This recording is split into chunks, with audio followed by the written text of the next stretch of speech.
Bon ben, ami du club des retraités, bonjour. Le club des endormis. Des déterrés. À peu près, ouais. Ouais. Là, c'était. Quand je suis arrivé, tu m'as offert le thé. Là, c'était à qui baillerait le plus fort. Hein. C'était. Bon, on va essayer de faire un truc un peu cohérent. Allez. Bon ben, n'importe comment. N'importe comment. N'importe comment, parce que Fève géante. une fève géante Achille Talon, en fait, je l'ai trouvé la semaine dernière, donc n'importe comment. Oui, où est-ce que tu l'as fait? Je me souviens plus quand tu l'avais chiné. Bah, la semaine dernière, Ah ouais. voilà. Ok. Et donc, bah voilà, c'est rare d'avoir une figurine Achille Talon. Oui. Donc Et celle-là est en magnifique. fève géante. Mm. T'imagines pas la taille de la galette. Non, en fait, elle était pas dans des galettes. Le truc, Ah en bon fait, ouais. En fait, le truc, c'est si tu le tournes en fait sur la base du socle. On le voit pas là. Mais je crois que tu avais la marque du supermarché qui l'avait faite une année. Ah. Et en fait, tu avais des fèves normales et il y en avait certaines qui étaient dorées. Je me demande si c'est pas Super U ou des choses comme ça. Et donc, quand tu avais la fève dorée, tu allais à l'accueil du supermarché et on t'offrait la fève géante. Ah, Voilà, d'accord. c'est comme ça en fait. Ok. Mais elle est magnifique. Elle est vraiment sympa, quoi. Ouais, pour moi, elle est pas parfaite quand même. Ah, t'aimes pas? Parce que le chapeau est franchement bizarre. Ouais. Un peu. Voilà. Le nez, c'est vraiment. Le mec s'est pas fait chier, il a fait une boule. Ouais. Parce qu'il est un peu plus conique, quoi. Mm. Au niveau du costume, il a pu un peu se casser les pieds quand même. Mais bon, voilà, au moins ça fait une représentation d'Achille Talon, ce qui est quand même Pas si sympa. courant que ça. Ouais. Et c'est pas courant, ouais. Ouais. À une époque, tu envoyais quelques-unes sur le net. Je sais pas ce qu'il en est maintenant, mais en fève géante, tu as des personnages de dessins animés aussi. Je crois qu'il y a un Tom et Jerry aussi qui doit exister. Doit y avoir un Idéfix. Différents personnages. Si vous cherchez, je pense que vous trouverez. Il y a aussi des vieux personnages de l'ORTF aussi qui existent en fève géante. Toujours dans la 3 dimensions, mais là plutôt en peluche. Vaut mieux pas le mettre dans une galette. Gros mythe. Moi, je suis pas peluche. Je suis pas peluche, mais bon, gros mythe, j'en ai fait l'exception. C'est plutôt. Et puis bon, la représentation est plutôt pas mal. Ouais. Ah, puis bon, ça a tout ce qu'il y a d'officiel. Hein. Il y a une étiquette. Ouais. Il vient d'où? C'est un article anglais? Je sais pas, BBC machin. 1989. Hein. Ouais. Ah ouais, c'est vraiment officiel. Hein. Ouais. Sympa. Et donc, la position de l'oreille, là, c'est fait exprès. Hein. Ah ouais. Même le regard est vachement chouette. Ouais. Sympa. Ils ont bien trouvé. Hop. Alors ça, c'était pour démarrer les achats, peut-être pour provoquer l'angoisse du premier achat. Éviter voilà, c'est ça. Voilà. Alors bon, voilà, du vintage. Oui, totalement. Et le baron de Krak, en fait, c'est la version française du baron de Munchausen. Tout simplement parce que c'était au 19e siècle et que tout ce qui venait d'Allemagne n'était pas très très bien vu. Donc en fait, même l'autre Cologne, je crois qu'ils avaient changé le nom à l'époque. Ah. Ouais. Faut dire qu'après 1870, ouais. Ils ont pris l'Alsace et la Lorraine. Voilà, tout ce qui venait d'Allemagne n'était pas bienvenu. Donc c'était devenu le baron de Krak, parce que raconter des cracks, c'est quelqu'un qui raconte n'importe quoi. Et donc, je ne savais pas que l'expression était si vieille que ça, mais bon. Donc, alors, illustration de Guy Sabran. Je crois qu'il est apprécié parce que il a été répertorié un peu comme Benjamin Rabier, Laurent de Bruneuf. C'est sympa, hein, les illustrations, c'est chouette. Et Calvo aussi, je pense à ça.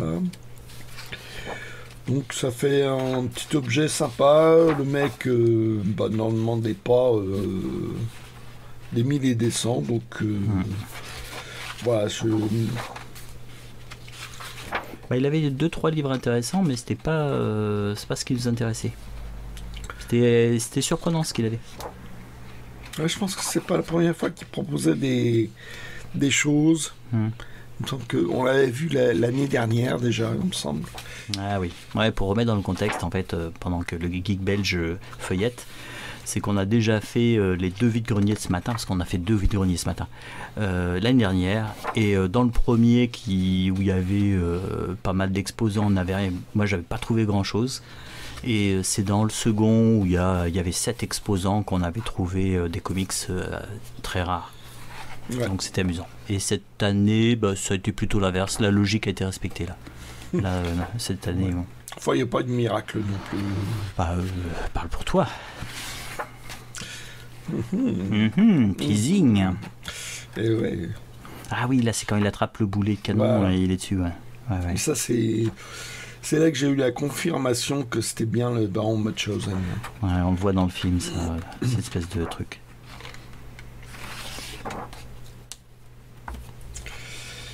Ouais, c'est vraiment un résumé du livre, j'imagine. Ah ben... De quand il date 51. 51. Je sais. Ça doit être une réédition, je crois. Celui-ci là. Ouais. Parce que je regardais. Enfin bon, c'est pas mon truc principal. Ah, ok. Oh, c'est sympa. Oui, puis voilà. Donc un petit maxi CD de Nirvana, donc avec la chanson la plus connue, Smell Lighting Spirit. Donc avec 2 chansons, donc ça a été repris dans une compile d'inédits. Et le contraire, le concert à Central Park que j'avais vu à l'époque à la télé. Ah. Il l'avait diffusé à la télé. Ah oui. J'avais acheté la cassette. Pour une fois, j'avais acheté une cassette audio. La bande était très très fine. Elle a fini par casser. Plusieurs fois. Hein. D'accord. Bon, toi aussi, tu le répares avec du scotch, les bandes? Je sais plus comment on les réparait, mais il n'y a pas le choix. Bon, bon, bah super. Ouais. Voilà. Okay. Pour moi.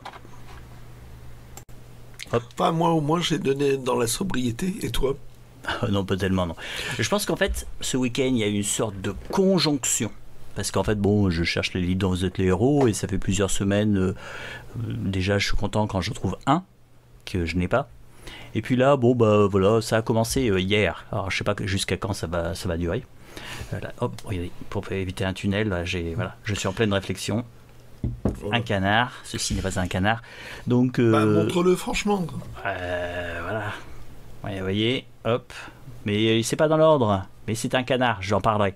Donc, tout simplement, hier, je vais dans... c'est juste pour faire cet effet-là? Ouais, c'est ça. T'as pas honte? Si. Bon, allez, donc, en fait, je prends ma voiture, je fais des kilomètres, je vais voir l'ami Pierrot, il n'y avait rien, je vais un petit peu partout, il n'y a rien. Bon, bah, je rentre chez moi, puis bon, je vais dans les vides-greniers permanents, là, on en a fait mes courses. Et dans un carton, je trouve ceci. Donc déjà, j'étais super content, super, 2 livres dont vous êtes le héros, en plus ça c'est un super Sherlock. Alors petit bémol, l'étiquette à la merde, regardez, on a un petit peu un problème pour enlever la colle, ça je vais me marrer. Donc je me dis bon bah voilà, super, j'étais content, je me dis au moins, comme normalement je prévoyais 2 vides-greniers de la loose, c'est comme ça que je te l'avais annoncé là, les vides-greniers de la loose. Non, tu me l'as pas dit, tu m'as laissé la surprise. Sinon, tu te serais resté au lit. Ouais, peut-être. Ouais, c'est ça. J'aurais beau taper à ta porte, t'aurais pas ouvert. Ouais. Donc j'étais content. Puis bon, je fais un petit tour, je vais à la recyclerie, et puis en fait, hop, bah voilà, un 3 de plus. Regarde, je regarde l'écran maintenant. Je progresse. Hein. Ah, c'est étonnant. Hein. Ouais. Et donc 2, alors celui-ci je l'ai pris parce que je crois que je te l'avais conseillé celui-là. C'est le Château des Ténèbres. Mais je l'ai repris pour simplement, je savais pas si le projectionniste l'avait. Et puis aussi, j'ai pris. Voilà. J'ai pas pensé, d'ailleurs, je pense jamais. Alors celui-ci, c'est marrant, c'est le challenge des étoiles. Alors, C'est toujours Gallimard, hein, c'est le même éditeur, sauf que là c'est un folio Ginor et là c'est folio cadet. Donc en fait il y a moins de pages, je pense qu'il y a moins de chapitres et en fait c'est pour une tranche d'âge un peu plus jeune en fait. Alors là, comme je disais au Geek Belge, voilà, c'est la série Le Challenge des étoiles. Vous avez 2, 4, 6 titres et pas de bol, bah celui-là je l'avais déjà. Bon, j'avais une chance sur 6, hein. Ouais. Faut pas que je joue à la roulette russe. Donc, oh si. Mais tu me laisses les clés. Allez, hop, ça c'est fait. Donc voilà, j'étais content. On part sur le premier vide-grenier. Vous voyez, hop, je fais ça dynamique. Alors déjà, t'as loupé le lapin en sortant de la ville. Après, t'as loupé le sanglier. C'était très curieux. Là, on était vraiment. C'était. Et les 3 autres lapins avant d'arriver chez toi. Ouais, c'est marrant. C'était vraiment les animaux qui étaient là. Non, n'allez pas sur le vide-grenier. Oh là, enchaîne. J'enchaîne. Donc, en fait, premier achat sur le premier vide-grenier, c'était Donald, façon pensif mais ronchonneur. Alors, tout simplement, on va peut-être le voir là. C'est un démon émerveille. Alors, il n'a pas sa boîte. Et apparemment, il n'est pas numéroté. Et apparemment, il ne serait pas numéroté. Donc, c'était vil prix. Ça va être dans la boîte de mon frère, comme il adore ces personnages de Disney.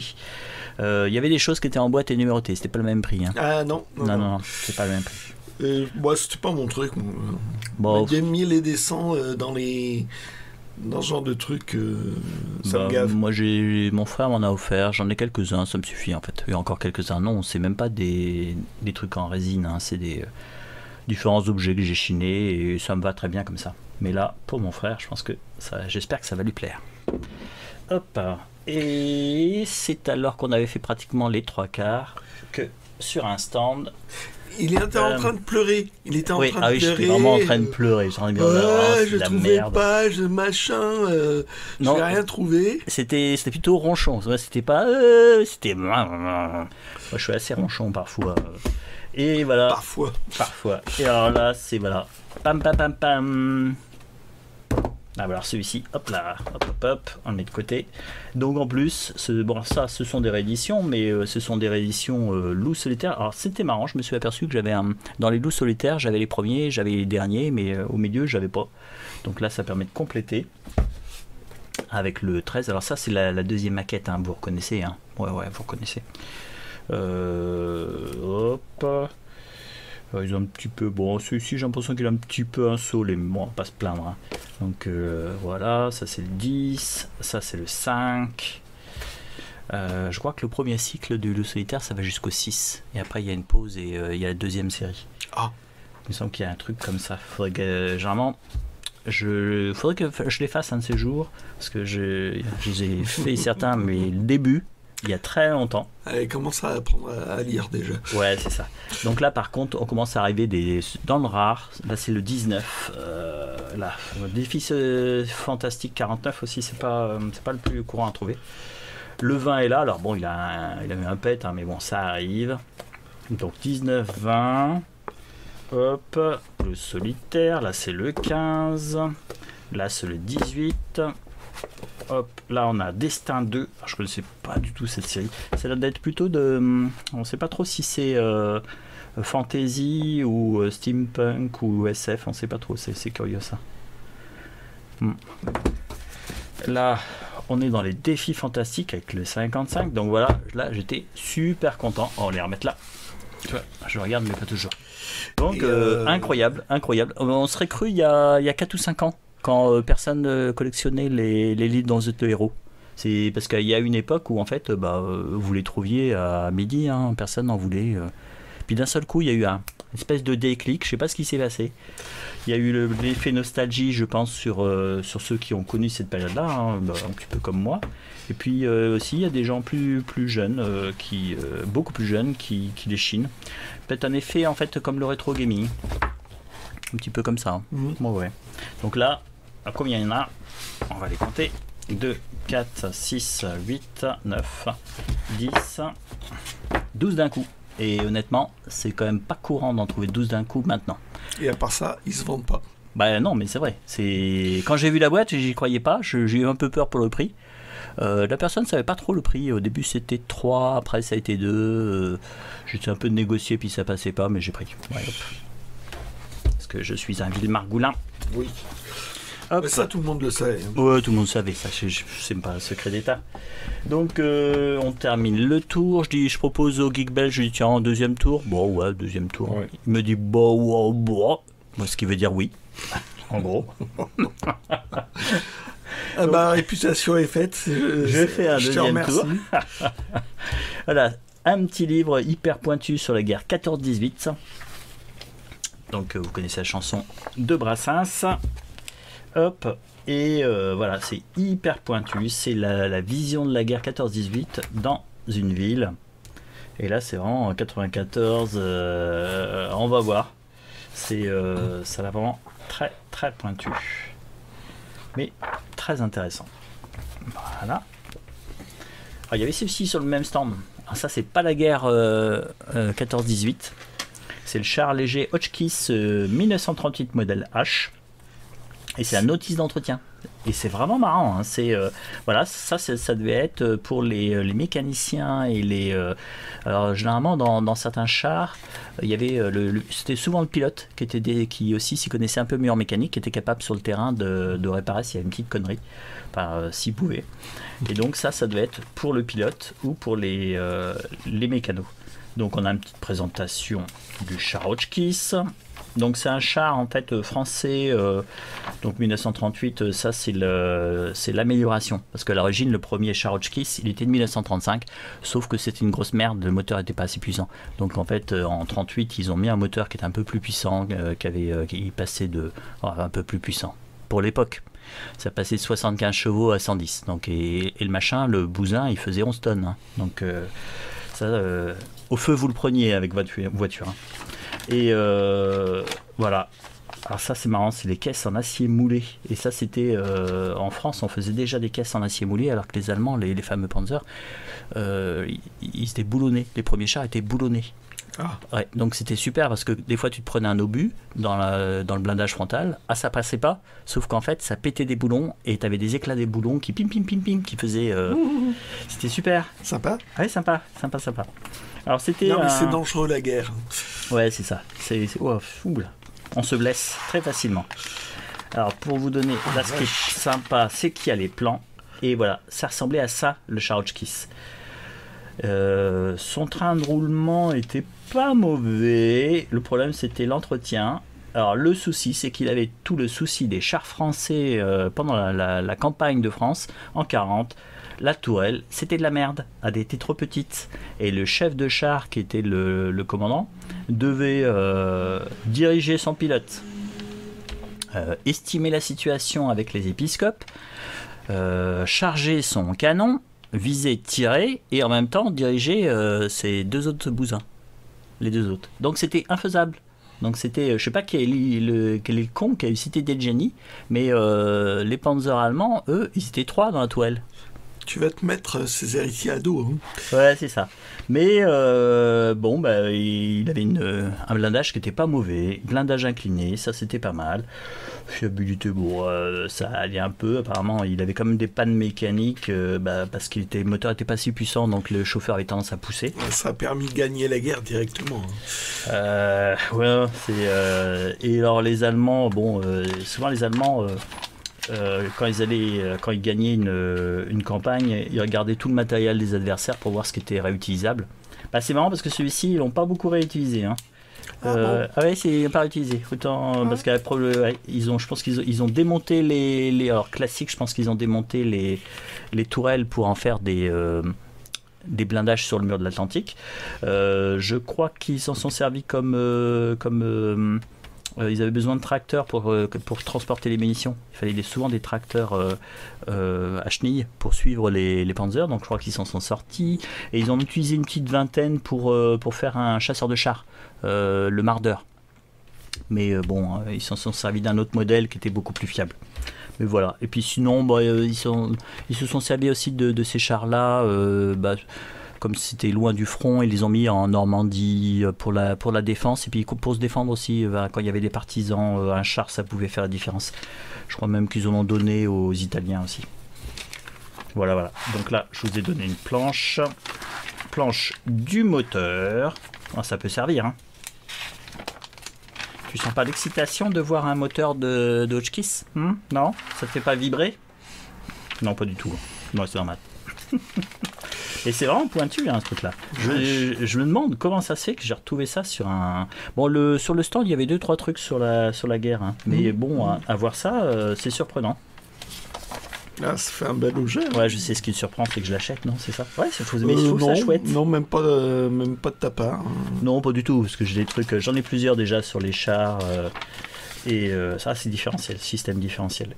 Apparemment, ah tiens, je suis surpris parce que je pensais qu'il en avait pas, lui. Un différentiel. Moi, j'y connais absolument rien en mécanique, mais les dessins, je trouve ça fascinant. Ils sont super beaux. Vraiment, ça, c'était vraiment des dessins incroyables. C'est toutes ces planches dépliantes. Ouais, c'est rigolo. Ça fait un bel objet, ça. Oui, c'est ce que j'aime bien. Mon frère qui m'en a offert sur des avions. Il y en a un, il est magnifique. Sur un vieil avion anglais de l'entre-deux-guerres. Frein d'arrêt. Hop, l'épiscope. Hop, voilà. Donc l'épiscope, putain la vache, c'est pointu. C'est ce qui permet au chef de char de voir ce qui se passe à l'extérieur. Voilà. Un dernier pour la route? Oui, un dernier pour la route. L'installation électrique, bah oui, bien sûr. Installation électrique. Oh, bah il a l'air compliqué. Ah, bah oui. Hop. Un démarreur, une batterie, un robinet de batterie, un interrupteur. Ouais, c'est hyper simple. Quand on voit maintenant les chars, ouais, ça ferait marrer les... Hop. Et la courbe de puissance du moteur. Waouh. Ouais, ça... ouais. On se croirait dans les films, dans les trucs, là, les revues Playboy. Oh, la page du milieu. C'est ça qui se fait vibrer? Oui, c'est ça. Oh. La playmate du mois, le char du mois. Ouais. Allez, zou. Donc, on continue le deuxième tour. Sur le stand où j'avais trouvé mon lot, dans un carton séparé des autres, à côté. C'est-à-dire qu'il était même... Au début, je me suis dit, tiens, le reste, j'en ai laissé quelques-uns que j'avais déjà, ou c'était des rééditions. Mais il y avait pas mal de stands de geeks. Ouais. On était étonnés que ça n'avait pas été... Ça soit pas parti. Soit pas ratissé. Quoi. Ah oui. Mais en fait, je pense qu'il y avait un stand où il y avait un gars qui vendait énormément de rétro gaming. Et là, ils étaient tous en train de discuter sur ce qu'ils avaient, ils achetaient, ils parlaient. C'était vraiment, on a l'impression c'était un rassemblement, c'était une convention informelle. Et ce qui fait que nous on est passé devant parce que ça nous intéressait pas spécialement. Moi je cherche que 2-3 jeux de PlayStation 1, c'est tout. Ceux que je voulais, je les ai, donc tout va bien. Et donc, au début, je pensais qu'ils avaient été vendus. Bon, tu pourras mettre des petites images, des trucs comme ça. Voilà. Mais surtout, tu vas avancer dans ton explication. Ouais, on va essayer. Donc, dans un autre carton. Dans un autre carton, il y avait celui-ci. Et c'est le Loup Solitaire 21. Donc, qui commence à être dans ceux qui sont rares. Alors, il n'est pas en super état, mais bon, je l'ai pris. Alors là, celui j'ai oublié de le prendre. Je voulais vous montrer comment on fait pour enlever, parce que vous voyez, encore là, c'est pas trop évident, vous le voyez pas d'ailleurs. C'est en fait souvent les livres dont vous êtes le héros, ils sont sales ici. Alors ça peut un peu dégoûter, simplement c'est le gamin, il s'était pas lavé les mimines avant de prendre son livre. Et comme en fait on manipule énormément les pages, on va en avant, on va en arrière. En fait on les utilise beaucoup plus que pour un livre normal. Voilà, ça se dépose ici.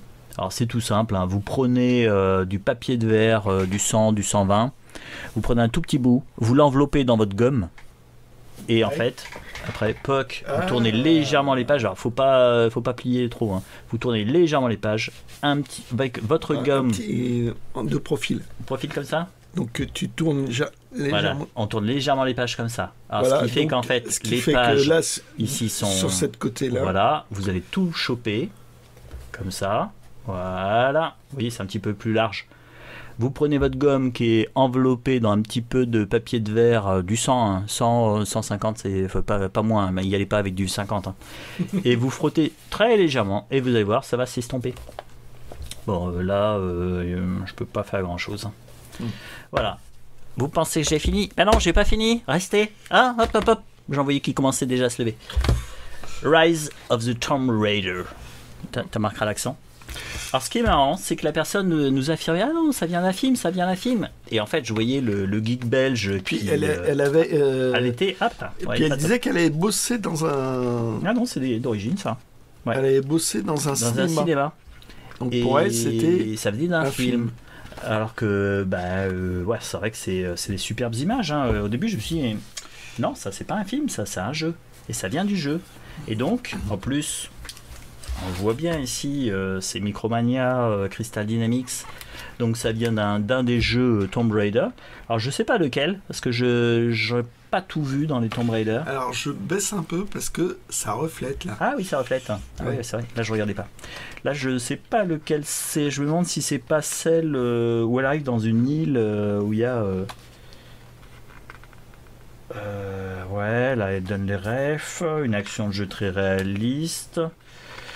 Alors ça c'est net, hein, ça doit être c'est quand même un jeu assez récent parce que quand on voit les images, bon effectivement si je fais ça, vous avez beaucoup moins, voilà, là vous voyez rien. Hop. Alors ça c'est le studio qui a donc créé. C'est des photos. Ce sont des photos. Donc c'est normal. Merci. Voilà, Rise of the Tomb Raider. Donc en fait c'est tout simplement le jeu, hein, Rise. Après le coup, ouais, donc il est après 2013, donc ce qui explique pourquoi ça fait vraiment le même type de qualité d'image que le film avec, enfin celui que j'avais vu avec Kratos, dont j'ai oublié le nom. Bon, c'est pas grave, on s'en fout. Ah, ok, ça c'est pas mal les détails pour savoir comment ils saisissent les personnages. C'est impressionnant. Hein. Voilà, je trouve ça intéressant. J'en ai plusieurs en fait dans ce style-là, des making-of sur des jeux. Des fois, c'est tout petit, hein, et en fait, je pense que ça doit être dans peut-être des versions collector de jeux. Et sur les vide-greniers, vous les trouvez. Les gens n'ont pas gardé le petit bouquin qui allait avec leur version collector. Je pense qu'ils ont tort, mais bon, c'est eux qui choisissent ça. Moi, j'aime bien ce genre de trucs. Même des fois, il y a des musiques de films qui sont dans ces versions collector. Donc voilà, super, très content. Donc ça c'était la fin du premier. Le deuxième, on avait trouvé les comics l'année dernière. Bon cette année, non. Il n'y a pas eu le miracle. Il n'y a pas eu de deuxième miracle sur un vide-grenier de voilà. Non. Là tout s'est fait sur le vide-grenier qui était plus important. Donc ce qui était logique. J'ai pris ceci pour ne pas être bredouille. Alors, apparemment ça vient d'Australie. C'était une personne qui avait acheté une maison à un Australien et l'Australien avait laissé des choses et si c'est pas australien, ou c'est anglais, je sais pas. Donc Boris Vallejo, je sais pas comment ça se prononce. Vallejo. Je sais pas. Vallejo. Il me semble que c'est Vallejo. Vallejo. Mais c'est marrant Boris avec Boris. Et donc en fait voilà, des femmes pulpeuses avec des gros seins. Avec une toute petite armure quand même, au point stratégique, et des épées, voilà, superbe. Ça c'est la fantaisie comme je l'aime. Bon, tu feuillettes là ? Ouais. Tu crois qu'il y aura des dépliants comme ça dans ce sens-là ? Non, ça c'est avec les chars. Ah, c'est avec les chars. Donc voilà, préface d'Asimov. Alors c'est incroyable le nombre de préfaces qu'il a pu faire. Voilà. Et on a des illustrations magnifiques. Hop. Et donc c'est sur ces techniques. Je sais pas avec quelle technique c'est le concept. Attends, je crois que. Oh, il y a des trucs que j'ai vus dans Metal Hurlant. D'ailleurs, tiens, là c'est heavy metal. Ah oui. Mais il y a des trucs. Ouais. Donc Mirage, ça doit être des. Il y a des trucs qui ont dû être utilisés dans Metal Hurlant. Color Frozen Unused. Ouais, donc c'est vraiment ces illustrations. Là, apparemment, il est pas en super état, mais déjà. Ah, ça, c'est Rigasso. C'est pas. Unpublished. Je crois qu'il y a certains poches aussi, ou des gélus qui avaient les couvertures de Vallejo. Parce que ça me dit quelque chose, cet auteur. Hein. Ballantine. Ballantine, ça doit être des couvertures là. On voit Ballantine qui est écrit, vous ne le voyez pas. Mais Ballantine, c'est pas un éditeur anglais ça ? Oui, des chances. Ah, Molly Hatchet, ça c'est une pochette de disque. Ah, ça fait penser un petit peu à Cosmos 1999, hein, cette équipe. Hop, Full Moon.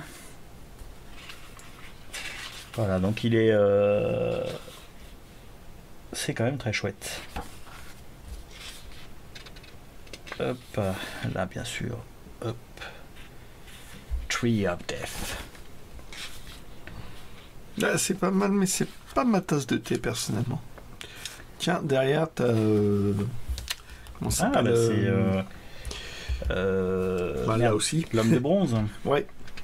Doc Savage. Doc Savage. Donc il a dû faire des couves de Doc Savage. Ça fait plutôt. On sait pas. Ouais, il doit avoir quelque chose. Ouais. Il doit avoir un truc qui dit où est-ce que ça a été utilisé, mais. Je sais pas quelle technique. Carrément, c'est peut-être à l'huile, hein. Ou c'est. Tu crois que c'est de l'aérographe comme technique? Sincèrement, j'en sais rien. C'est difficile à dire. Il doit avoir un mélange. Ouais, mais c'est le genre de. J'ai plusieurs bouquins comme ça sur des illustrateurs. J'en ai sur Frazetta, je dois en avoir. Frazetta, c'est autre chose. Hein. Enfin, moi, j'aime beaucoup Frazetta. Là, je sais pas, il y a quelque chose qui me. Dérange? Ouais. Ah, c'est quand même pas mal. Hein. Qui m'accroche pas. Ouais. Ça se rapproche des dessins qu'aurait pu faire Frazetta. Hein. Bah, ça a été un. Ah le modèle. Le modèle est là. L'illustration pour Playboy. Ah, je voyais pas Playboy comme ça. Hein. Ça a beaucoup changé. Ah ouais, carrément, il prenait en photo et après, POC, il les date. Bon, faudrait que je le lise en anglais pour avoir les. Ah, c'est rigolo. Ça, c'est nous, ça. Ça, c'est nous. Ouais, ou alors ça, c'est nous. Non, ça, c'est nous, ça. C'est nous, ça. Avec un peu plus de ventre. Pas pour toi. Mais sans la cravate. Ah, les chaussures. Ah, il y a de ça sur les chaussures. Hein. Bon, enchaîne. Enchaîne. Ah. Il y avait énormément de travail d'après photo. Quand même. Ouais. Bah, c'est aussi le côté sympa de. Ouais. Ah bah ça c'est du. Ah non, c'est Thor. Ok. Je sais plus qui c'est. Vraiment, tiens, c'est rigolo. Elle est pas mal celle-là, tu vois. On voit toutes les. Tac. Etc. On arrive dans le crayonné. Ah non, finalement, c'est pas mal. Je suis content de l'avoir acheté celui-là. D'ailleurs, que c'était mon seul achat. Donc tout va bien. Voilà, on voit les deux là. Il y a deux versions. Ouais. Hop. Ah si, quand même. Hein. Il y a du boulot. Hein. Bah oui. Ça, oui. Ouais, c'est chouette. Voilà. Donc un de plus dans le rayon, en fait, on va dire illustrateur.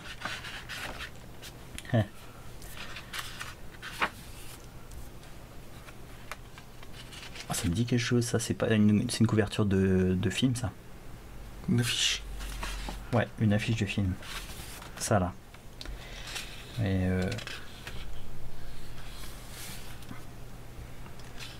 Vacation... Ouais, c'est ok, c'est ça. Vacation. Alors, je sais pas ce que ça peut donner en français. Mais ça doit être un...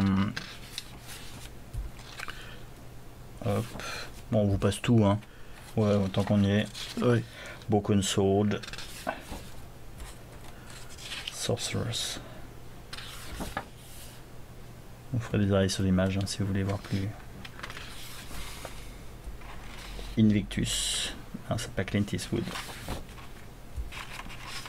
Ah, le champion éternel. Ça serait une illustration pour Moorcock, ça? Non, c'est peut-être une confusion. Autre chose. Mercenary. Adventurer.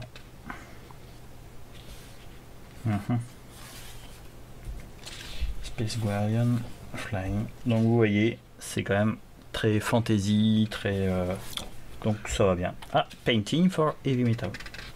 La version américaine, bon, quasiment indépendante que de Metal Hurlant, mais aux États-Unis. Ouais, en fait, il explique à toutes les étapes. Bon. Enfin, je le lis. Bon, c'est en anglais. Donc c'est là où je vais voir si j'ai... Un bon niveau d'anglais. Ouais, c'est ça. Les lutteuses femmes. Ouais, en fait, je suis pas fan du final. Le robot de Chrome. Le rendu comme ça. Ouais. Je pense qu'en fait, ça va être une. Je me demande si lui, il n'utilise pas de l'aérographe, alors que Frazetta, lui, le fait à l'huile. C'est des peintures à l'huile, en fait. Il doit y avoir un mélange, je pense. Frazetta? Non, là. Là, je sais pas du tout. Un mélange de techniques.